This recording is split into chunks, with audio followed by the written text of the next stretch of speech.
La franc-maçonnerie est difficile à définir, mais on peut la résumer comme une société qui se voulait secrète, aujourd'hui discrète, qui réunit des hommes et des femmes dans le but de travailler ensemble sur des questions éventuellement de société, des questions philosophiques, des valeurs communes et partagées.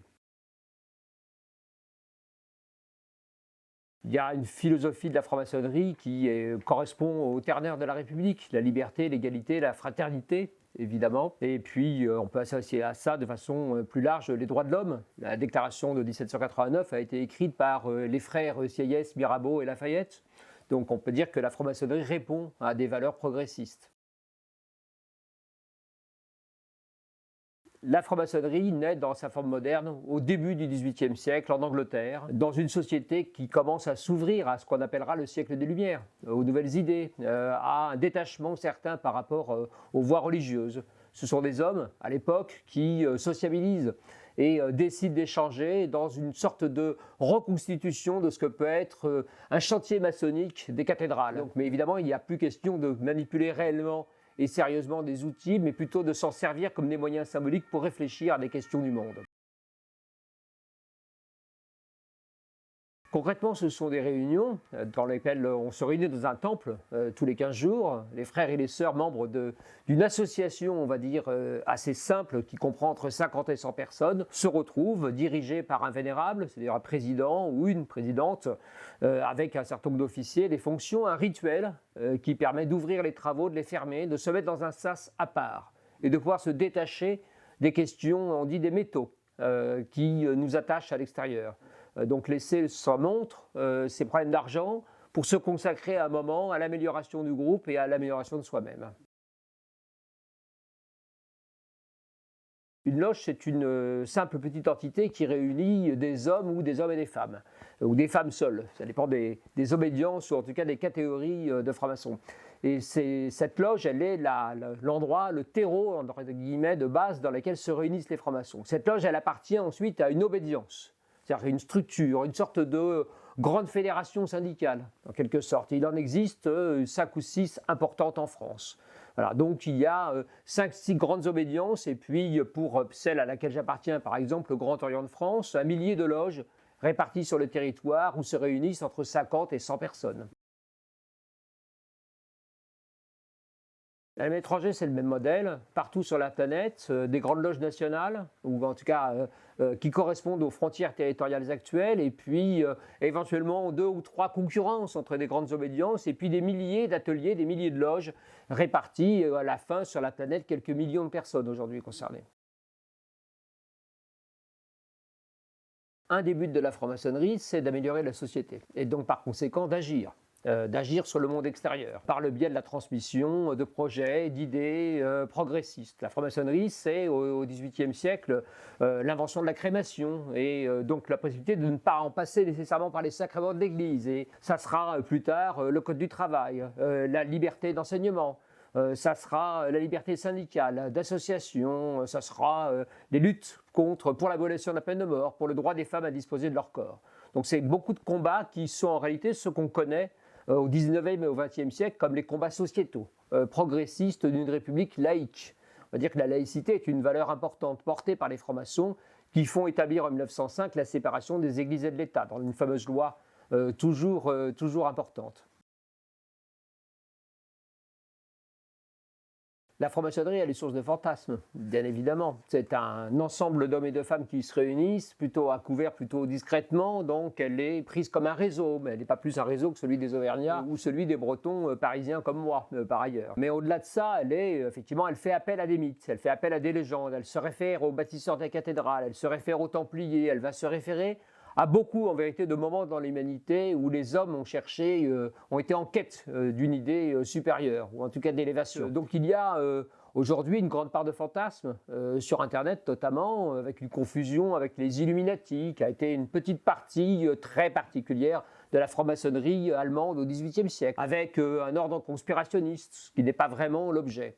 La franc-maçonnerie, c'est une société d'hommes et de femmes aujourd'hui plutôt volontaires pour participer à la vie de la cité, et content de pouvoir débattre, loin des extrêmes et de valeurs qui nous rassemblent aujourd'hui assez bien, je pense, dans la République laïque telle qu'elle est aujourd'hui en France en 2024.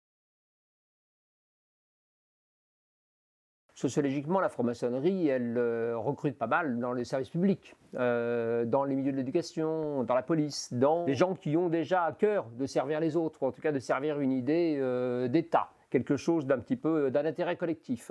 Mais on la retrouve dans le milieu des affaires, on la retrouve évidemment au palais de justice, on la retrouvera dans un vérité là où les gens ont une éducation, parce que ça prend du temps, parce qu'il faut être capable aussi de s'éloigner de sa famille tous les 15 jours pour une réunion, de débattre, et donc ça correspond à une société un peu éduquée, on va dire.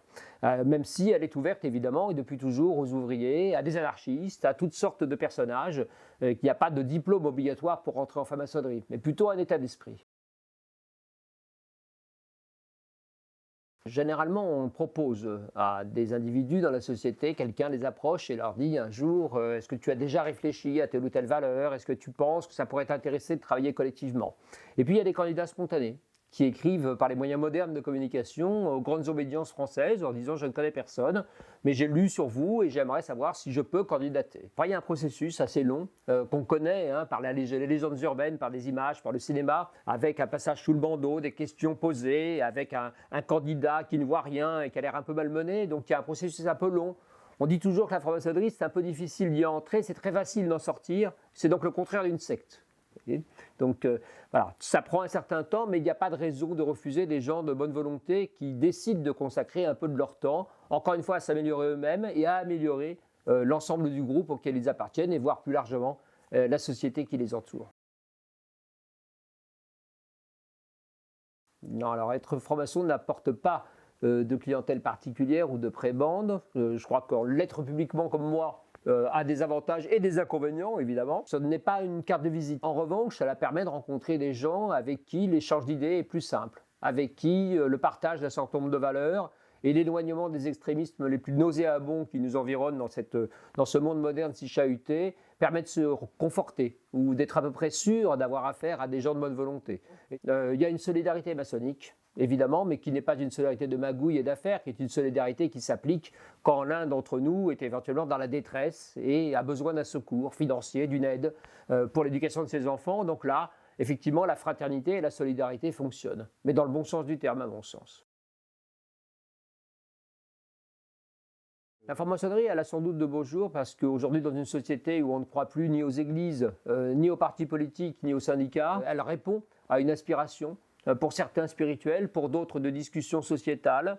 Et j'en veux pour preuve les chiffres qui montrent un nombre de candidats importants qui viennent en loge, alors parfois se trompent, ferait mieux d'aller dans un groupe de yoga, ce qui est très bien, ou faire une thérapie de groupe ailleurs, mais elle continue à accueillir des gens jeunes, intéressés, pour qui la laïcité, par exemple, est une valeur importante qui ne se retrouve pas nécessairement partout dans la discussion politique classique. Elle a sans doute de beaux jours devant elle, elle connaît une certaine progression dans toutes les sociétés démocratiques, elle est en régression partout où les dictatures s'installent, donc elle est le signe d'une certaine vitalité démocratique.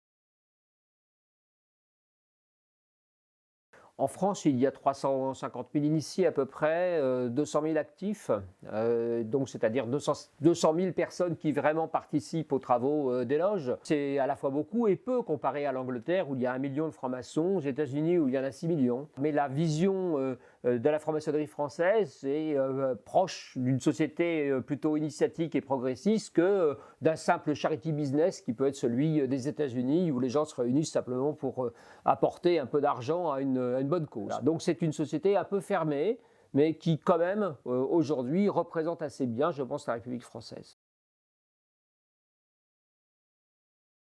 On peut tenter de reconnaître un franc-maçon lui serrant la main. Généralement, c'est très difficile à faire. Aujourd'hui, dans le monde moderne, il y a des tas de signes, des attouchements, comme on dit. Il y a un langage, un vocabulaire. Dans une assemblée, une réunion, il y a des francs-maçons et puis des profanes, des non-initiés. Quelques mots échangés de l'air anodin, mais un peu codés, permettent tout de suite de savoir si ou non il y a des frères ou des sœurs parmi l'assemblée. Donc je ne vais pas tout vous révéler ici. On l'écrit assez bien dans les livres que j'ai signés ou sur Internet. Donc c'est assez facile à trouver. Un peu difficile à mettre en œuvre quand on n'est pas soi-même initié. Aujourd'hui, on dit peut-être un peu plus facilement qu'on est franc-maçon, mais ça n'est pas évident. La franc-maçonnerie a été réprimée sous le régime de Vichy. Des francs-maçons ont été déportés du seul fait d'être franc-maçon, en plus pour certains et pour beaucoup d'avoir été juif, d'avoir été syndicaliste et communiste. Donc le traumatisme est important, d'où la discrétion de la franc-maçonnerie en France, par opposition au monde anglo-saxon qui n'a pas connu de la même façon l'occupation. Donc il y a toujours un peu de réticence à s'avouer franc-maçon, comme s'il s'agissait d'un péché. C'est simplement que la peur de la répression est encore un peu vive. Voilà. Moi, je considère que c'est partie de mon devoir de le dire et d'être un peu transparent et puis de porter une certaine bonne parole ou d'essayer de démythifier un peu les grandes légendes et les grands malentendus qu'on trouve aujourd'hui répandus sur la toile.